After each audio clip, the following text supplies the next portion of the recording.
Welcome to Sirus Migration. With all the proposed changes to Australia's migration system, it can be confusing and daunting if you're planning to get an Australian permanent residency, especially through skill migration.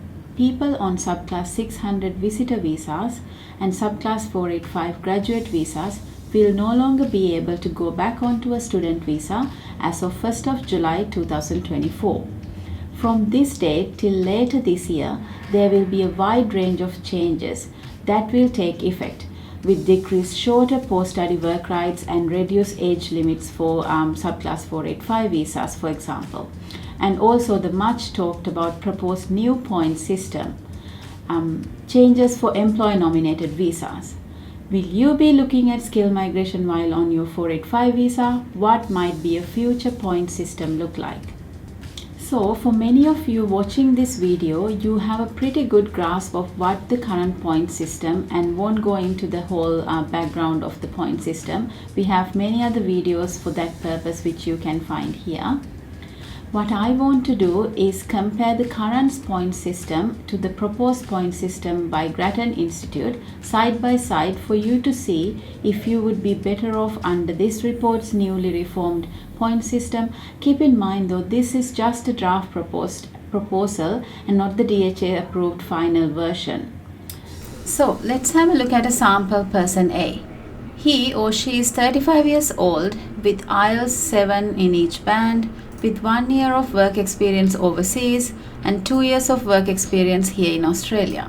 Have a positive skills assessment with a master's degree in marketing, has the Australian study requirements but no regional study points, no professional year and no specialized education points. However, is NAATI qualified, and their partner has a master's degree with competent English and is under 45 years of age. This person has 75 points of their own, and if they apply under subclass 190 visa, they would get an extra 5 state points for a total of 80 points. And if applying under 491 regional skilled migration, they would end up with 90 points. Now, let us look at the same person A under the new proposed points table. So under this points table, we have to get a minimum score of 300 of a possible 500 points to be able to lodge an expression of interest.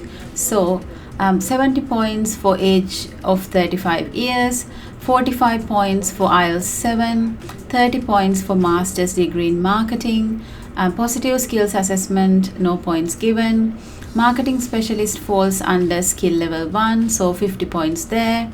30 points for 75k per annum salary, 20 points for NAATI qualification, and 40 points for IELTS from their partner, and 30 points from their partner's master's degree. So under this system, we are able to apply with 315 points, but we don't know how the DHA would consider a 315 points EOI. And we'll be losing 5 points every year that they delay their application. Unfortunately for this person, they have gone from a likely candidate in the current point system to someone just getting through. So let's try and see what a 400 point candidate looks like. Sample B person, 30 years old with an IELTS score of 7 in each band, with a master's degree and a positive skills assessment with a level 1 occupation, making a minimum of 105k per year. NAATI qualified and single. Not an easy feat, but also not impossible. There is more good news, however, from this report, which states the government should guarantee an invitation to apply for a visa to all applicants who submit an EOI and with a score of at least 400 points, making sure they pass the other minimum requirements. As these reports are being presented to the DHA, if implemented, it levels a clear picture of who the skill migration will be aimed at. Remember, there are other ways. So let's look into employer sponsor pathway to permanent residency. As you can see, the places allocated for subclass 189 independent skill migration have gone down from the previous year. Similarly, the number of places allocated for the subclass 491 and subclass 190 visas are also decreased. On the other hand, the places allocated for employer-sponsored visa, subclass 482, 186, 494, all have gone up significantly, reflecting the government's support for this pathway. When you have an employer who's willing to sponsor you and you're here in Australia, you can wave the point system goodbye.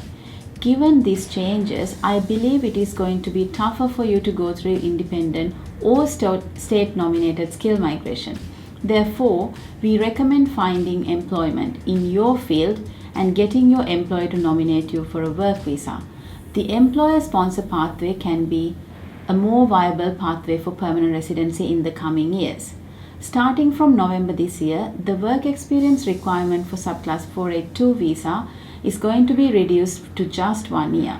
This is another clear indication that the government is in support of the work visa program.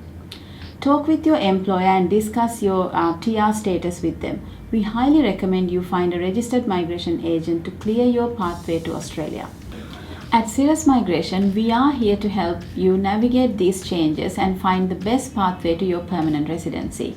If you have any questions or need personalized advice, don't hesitate to reach out. Don't forget to like, subscribe and hit the bell icon for more updates on Australian migration. Thank you for watching and we look forward to helping you achieve your Australian dream.